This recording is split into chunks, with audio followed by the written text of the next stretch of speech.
Vous êtes nombreux à me demander ce que valent les kits La Guitare Fabrique. Et bien aujourd'hui, on va s'occuper d'un kit Dobro en provenance de chez eux. On va regarder la qualité du kit, le contrôle, on va travailler sur les frettes, on fera la finition, le collage du manche, l'assemblage et le réglage complet. Ce kit, on l'a fait à l'atelier dans le cadre d'un stage qui a duré 2 jours. Et donc mon stagiaire Yann m'a fait livrer le kit directement à l'atelier. Alors on a eu un petit souci, puisque quand on a reçu le kit, il y avait un gros défaut sur le binding. Donc on a contacté le vendeur, il y a eu un retour en SAV et donc on a reçu un deuxième kit. Ça a été très réactif, mais c'est quand même dommage d'avoir reçu un kit avec ce défaut-là. Regardez bien la vidéo jusqu'au bout parce qu'elle est bourrée d'astuces.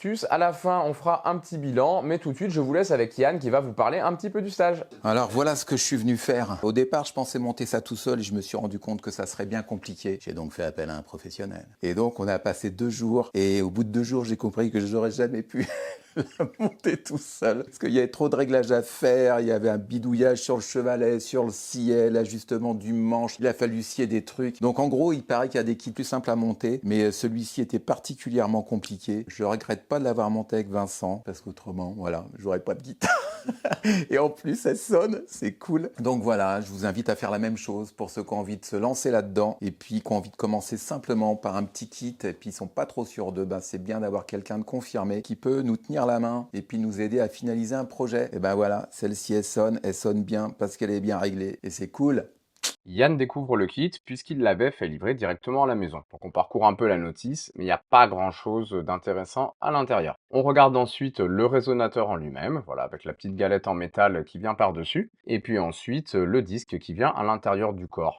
On regarde ensuite tout ce qui est accastillage, électronique, chevalet, voilà, enfin l'ensemble des pièces. Yann a décidé d'upgrader directement le kit, donc il avait acheté un minimum humbucker chez Seymour Duncan, on avait vérifié les dimensions avant qu'il passe commande, et du coup il est venu avec, et on va le monter directement sur le kit, à la place du mini humbucker à connecteur rapide. Il découvre ensuite le manche, qui est vraiment, pour le coup, très bien réalisé, là, cette deuxième version était vraiment nickel, c'est juste qu'il n'y a pas d'angle de renversement sur le manche, donc au niveau de l'action, c'est vraiment pas possible, il faut qu'on retravaille dessus. La première étape quand on veut faire une guitare en kit, c'est de contrôler le kit en lui-même, et là c'est ce qu'on va faire sur le manche. On regarde l'état des frettes, si elles sont pas décollées, on regarde l'état des pieds de frettes, on a tout un tas de contrôles à faire dessus, et notamment, on va commencer par contrôler si le manche est bien plat, et sinon, on va pouvoir le corriger grâce au truss rod.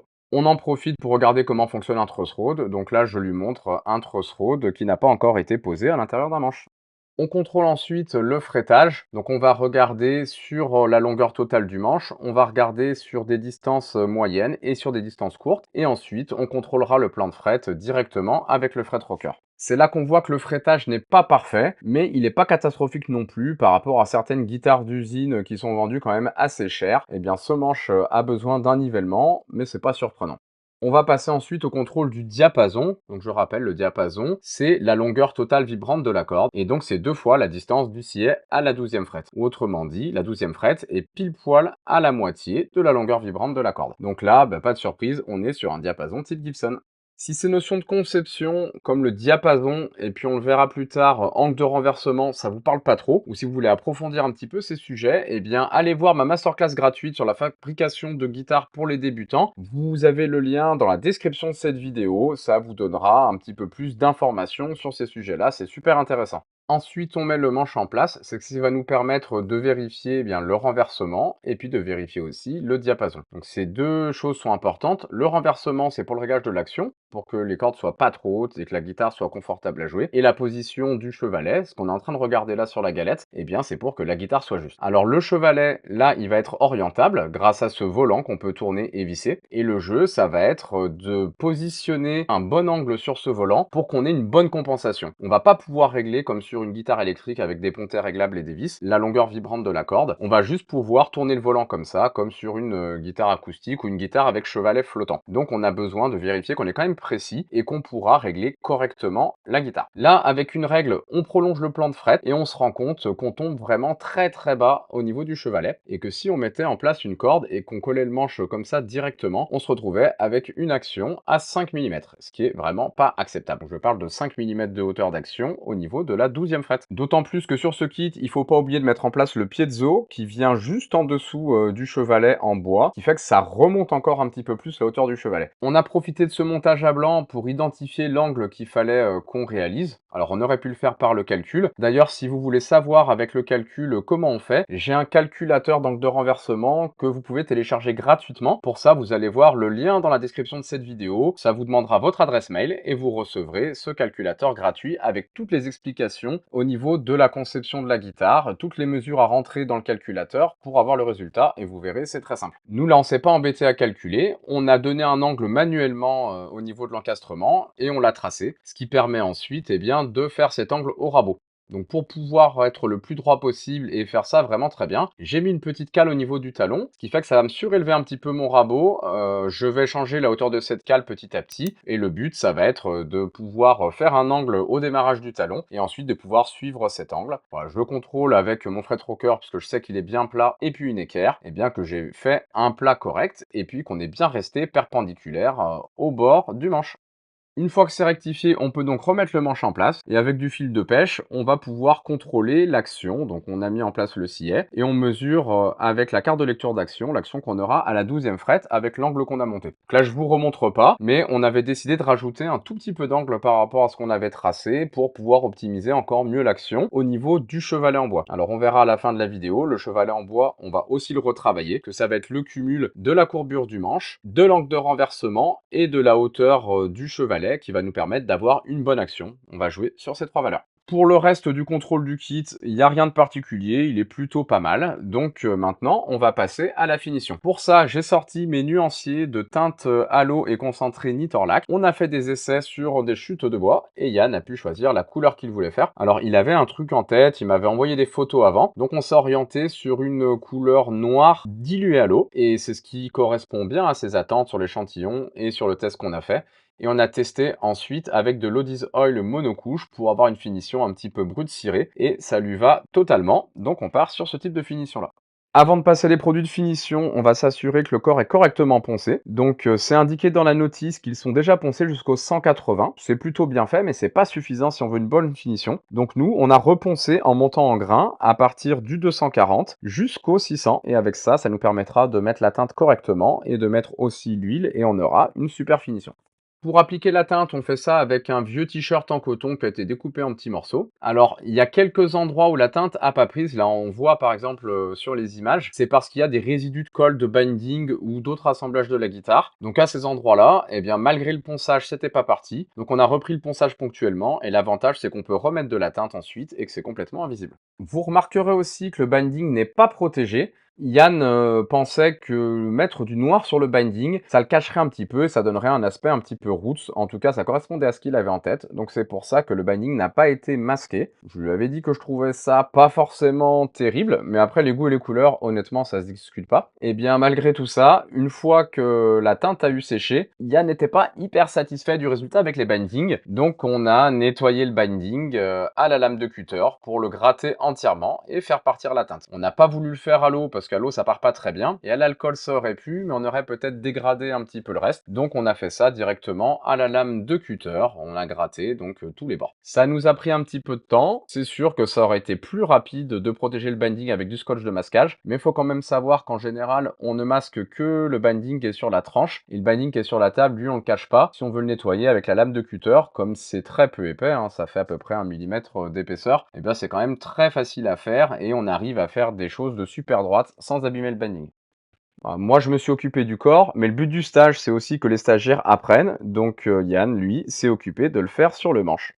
Résultat, avec le binding blanc et bien net, ça ressort vachement avec la teinte et c'est super beau. La teinte a séché, on arrive à la fin du premier jour et donc on va laisser l'ensemble sécher pendant la nuit. Donc on va passer au collage du manche. Pour ça, on a mis le manche en place. Comme on a déjà fait la teinte, on a mis ensuite du scotch bleu tout autour du joint sur le manche et sur le corps. C'est pour éviter qu'il y ait de la colle qui rentre dans le bois parce qu'elle serait difficile à poncer, même si on l'avait fait avant de teinter. Voilà, faire partir la colle dans les pores du bois, c'est pas évident. Donc là, la teinte est faite. Avec le scotch, s'il y a de la colle qui coule et il y en aura, elle sera sur le scotch et on aura beaucoup plus de facilité à nettoyer.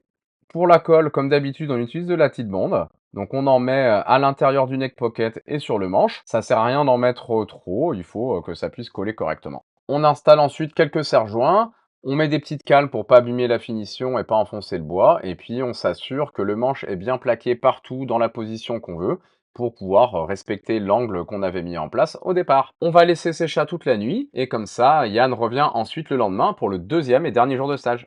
Le lendemain matin, on a enlevé les serre-joints, on a aussi enlevé le scotch. Le peu de colle qui avait débordé est parti avec les scotch, donc de ce côté-là, on est nickel. On a donc pu passer à la finition avec l'Odys Oil. On a choisi ce produit-là parce que c'est un produit monocouche qui sèche en 30 minutes, donc ça nous fait pas perdre de temps pendant le stage. Et puis, ça correspondait totalement à la finition qui était souhaitée par Yann, donc ça tombe bien. C'est un produit qui est vraiment top et maintenant en stage je le propose systématiquement aux stagiaires et à chaque fois ça fait l'unanimité. Donc on applique l'Odys Oil sur l'ensemble de la guitare, ça prend aussi bien sur le bois que sur les bindings ou sur plein d'autres matériaux. On l'étale avec un morceau de t-shirt en coton comme d'habitude. On essaye de bien l'étaler, faut pas en mettre trop, ça sert à rien. On attend ensuite 20-30 minutes suivant la température qu'il fait à l'extérieur. Et puis, une fois que c'est sec, on le lustre ensuite avec une serviette éponge pour enlever l'excédent, le lustrer et qu'on puisse le prendre en main. Voilà la fameuse serviette éponge qui permet d'enlever l'excédent et de lustrer le produit. Donc c'est un petit peu physique, mais ça donne un résultat vraiment sympa. Bon, vous avez vu le principe, on répète ensuite les mêmes procédés sur le manche et sur le bord de la touche ou du binding. Par contre là, comme c'est une touche foncée type palissandre, on ne mettra pas de produit sur la touche, on traitera à la fin avec une huile. Le produit séchant très très vite, on passe ensuite à l'assemblage de la guitare. Donc on commence par mettre en place le micro Seymour Duncan. On met ensuite en place la galette du résonateur en faisant passer le fil du micro piezo à l'intérieur. Faut pas oublier parce qu'après sinon il va falloir le redévisser pour le passer. On contrôle tout de suite le diapason et on va mettre en place le volant à l'intérieur du résonateur avec le bon angle tout de suite. Donc sur cette guitare-là, diapason Gibson, on va essayer nous de se régler à une action autour de 2 mm au mi grave, 2 mm maxi et 1,5 mm au mi aigu. Donc c'est une action standard, on va dire. Yann ne veut pas jouer au bottleneck, donc c'est pas la peine de laisser plus haut. Et on sait qu'avec ces actions-là, sur un diapason Gibson, on a à peu près le mi aigu qui a une longueur de corde vibrante de 1 mm de plus que le diapason théorique et la corde de mi grave environ 3-4 mm. Donc là, on va monter les cordes en 10-46 en plus, je crois. Donc on va se servir de ces valeurs-là et on va tout de suite mettre le bon angle au niveau du volant pour que l'intonation soit le plus juste possible sur la guitare. Quand on aura terminé, on contrôlera de toute façon l'intonation. Et si on n'est pas tout à fait juste, eh bien on pourra changer cet angle en trouvant un bon compromis pour essayer en tout cas d'être parfaitement juste sur le mi grave et le mi aigu. Et puis on verra ce que ça donne sur les 4 autres cordes. En tout cas, on essaiera de trouver une position qui permet d'avoir un bon compromis sur la justesse sur les 6 cordes. On contrôle quand même, maintenant que tout est monté, avec la règle, ce que va donner l'angle de renversement. En sachant que plus on va serrer la vis du volant sous le piezo et sous le chevalet, plus le volant va baisser et ça va nous permettre donc d'être plus ajusté. Donc là, on tombe quasiment sur le chevalet quand on prolonge le plan de fret, c'est ce qu'on avait voulu. Et il nous restera à faire simplement des petites gorges au niveau du chevalet en bois pour que l'action soit parfaitement réglée. Ensuite, c'est facile, on passe au montage de l'électronique. Donc on va mettre tout le circuit en place à l'intérieur de la cavité électronique. La seule chose qu'on fera, c'est qu'on enlèvera le fil et le connecteur rapide qui permettent de brancher le micro. Alors j'en profite pour le dire tout de suite, parce que j'ai pas dû le montrer sur les images. Le niveau des soudures sur ce kit, c'était pas terrible. On avait une soudure qui avait déjà lâché. Alors c'est pas la soudure en elle-même qui avait lâché. On s'est rendu compte qu'on a 2-3 autres soudures qui ont lâché pareil. Donc en fait, on a dessoudé tous les fils et on les a tous ressoudés, dénudés correctement puis ressoudés pour que ce soit durable dans le temps. Je pense que si on n'avait pas fait, il y aurait des fils qui se seraient arrachés à court terme sur ce kit-là et c'est quand même un petit peu dommage pour un kit qui est censé être sans soudure. Une fois que tout est monté, on a fait chauffer le fer pour pouvoir souder le mini humbucker à l'intérieur de la cavité. Avec le multimètre, on contrôle aussi que tous les composants sont bien raccordés à une masse commune, donc on fait un test de continuité entre les masses de tous les composants. Montage ensuite des mécaniques, là rien de bien compliqué, si ce n'est que le perçage sur l'arrière n'est pas fait. Il y a d'autres kits où il y a vraiment zéro perçage à faire. Sur celui-ci, on a dû percer derrière les mécaniques et à 2-3 autres endroits. Mise en place des petits grillages décoratifs au niveau des 2 cornes. Donc là, ils sont simplement mis en force à l'intérieur du bois. Il n'y a pas besoin de les coller parce que l'ajustement est assez serré. On va passer ensuite au nivellement des frettes. Donc pour faire ça, faut bien penser à remettre le manche droit. Et puis ensuite, on va se refaire un contrôle complet du manche et du plan de fret avec le fret rocker pour identifier les points hauts. Et on va les rectifier un par un. Pour ça, on va utiliser le fret kisser de Stumac et le fret shaper de chez Fret Pleaser. Donc je vous mets les liens dans la description si vous voulez retrouver ces deux outils en détail. Yann s'y est collé parce que c'est une opération qui l'intéressait beaucoup. Donc, il a rectifié, les frettes après les avoir contrôlées. On l'a fait ponctuellement, donc comme je disais, soit avec le fret kisser comme on voit là, ou avec le fret shaper qui est le même outil mais en plastique et on utilise du papier abrasif. Ça permet de pouvoir mettre le grain qu'on veut pour gagner un petit peu en efficacité.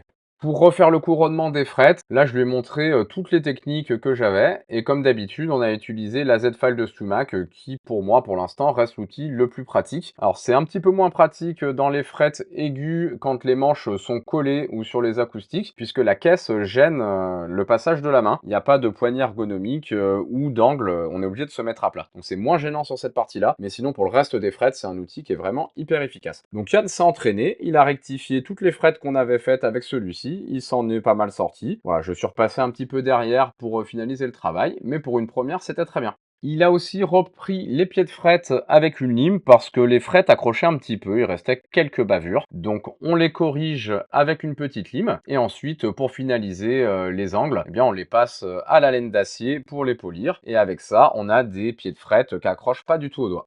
Pour le polissage, on a utilisé la technique que j'affectionne, c'est les pads micro-mèches qui vont du 1500 au 12000. Donc on fait le dessus des frettes, on fait aussi les angles des frettes, avec ça c'est nickel. En sachant que là vous remarquerez, on n'a pas protégé la touche. Si les pads sont propres et que la touche est propre, j'ai remarqué que même sans protéger la touche, les pads ne laissent aucune trace. Ça polie un petit peu l'intérieur des cases, mais comme on passe assez vite et qu'on force pas trop, on ne crée pas d'hétérogénéité au niveau visuel sur la touche. Ça la nettoie un petit peu, bref, ça passe comme ça. Franchement, il n'y a pas besoin de protéger. On met ensuite en place le cordier. Donc le cordier, j'avais un doute, j'ai demandé à des collègues sur Discord. Donc le cordier, il faut bien qu'il plaque sur la galette métallique. Pour avoir accès au chevalet et le régler finement, on n'a pas monté la partie supérieure de la galette, puisqu'après on n'a plus trop accès au chevalet une fois qu'elle est montée. Donc on fait un montage de cordes comme ça. Je montre bien à Yann comment on réalise les enroulements pour que les cordes soient bien pincées et qu'on ait une bonne tenue d'accordage. Une fois les cordes montées, on va tout de suite reprendre les gorges de sillet, puisque on s'y attend forcément. Sur les guitares en kit, les gorges de sillet sont toujours trop hautes, on a besoin de les rectifier. Alors là, c'était pas catastrophique, même si elles étaient pas mal hautes. J'ai déjà vu d'autres kits beaucoup plus chers qui avaient des actions au niveau du sillet qui étaient vraiment très très hautes. Là, c'était pas optimisé, donc on a repris avec les lignes diamants. Une fois le sillet réglé correctement, on est passé aux rainures sur le chevalet en bois. Donc on a baissé au niveau du chevalet avec les limes tout en contrôlant l'action à la 12e frette. On a fait ça petit à petit en contrôlant que les cordes ne frisaient pas ni à vide ni en jeu et ce qui nous a permis donc de régler correctement la guitare au niveau du confort. Alors je dis toujours que l'action c'est pour le confort, mais il faut aussi pas oublier que plus l'action est haute, et bien plus on va avoir besoin de compenser pour l'intonation. Donc c'est aussi pour des soucis de justesse qu'on a besoin d'avoir une action au plus proche des cordes, que plus les cordes seront proches, plus la guitare sera juste. Une fois que le mi-grave et le mi-aigu sont réglés correctement, eh bien on fait les autres rainures en mettant les cordes au même radius que le manche. À toutes ces étapes, c'est des étapes qui demandent un petit peu d'habitude. Voilà, dès qu'on commence à toucher aux rainures de gorge de sillet ou de chevalet, avec l'utilisation des limes, c'est quand même pas si simple que ça. Donc là, c'est pour ça que c'est moi qui le fais. Voilà, Yann voulait que ce soit efficace, il voulait bien comprendre les étapes, sachant qu'il va revenir au mois d'octobre pour faire le stage de lutherie, donc le stage de réglage et de planité de fret en groupe. Il va revenir le faire en octobre, donc là, il pourra manipuler tranquillement. Une fois que les réglages sont corrects et faits de cette manière, là on a une action qui est maîtrisée et optimisée, donc on va pouvoir remettre la galette supérieure par-dessus le résonateur. Petite chose à savoir, la galette métallique c'est assez salissant, surtout qu'en montant les cordes on en a profité pour nourrir la touche avec de l'huile de camélia, donc on avait aussi peut-être les doigts un peu gras. Bref, ça laisse plein de traces, donc Yann s'est occupé de bien lustrer et nettoyer le métal avec un petit chiffon doux. Je vous montre en détail ce que donne le résultat de ce kit, qui est plutôt, sympa. Donc voilà, le nettoyage en gros plan. On a une finition qui correspond exactement à ce que Yann souhaitait sur sa guitare. Voilà au niveau du chevalet à quoi ça ressemble, donc ça demande quand même un petit peu de maîtrise. Un bon angle de renversement, une finition voilà, qui correspond bien à ce que Yann souhaitait. La guitare, franchement, elle sonne, il n'y a aucun souci là-dessus.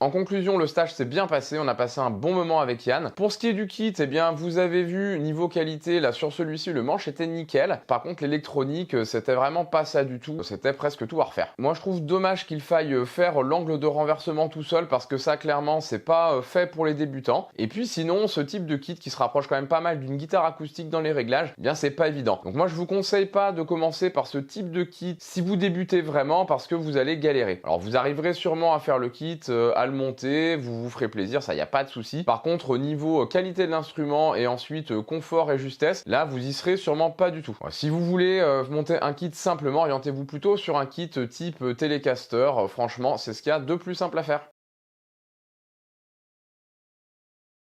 Pour ceux qui ont déjà monté des kits de la guitare Fabrique, eh bien n'hésitez pas à dire dans les commentaires quel modèle vous avez monté, ce que vous en avez pensé et à partager votre expérience. Moi je vous dis à la semaine prochaine.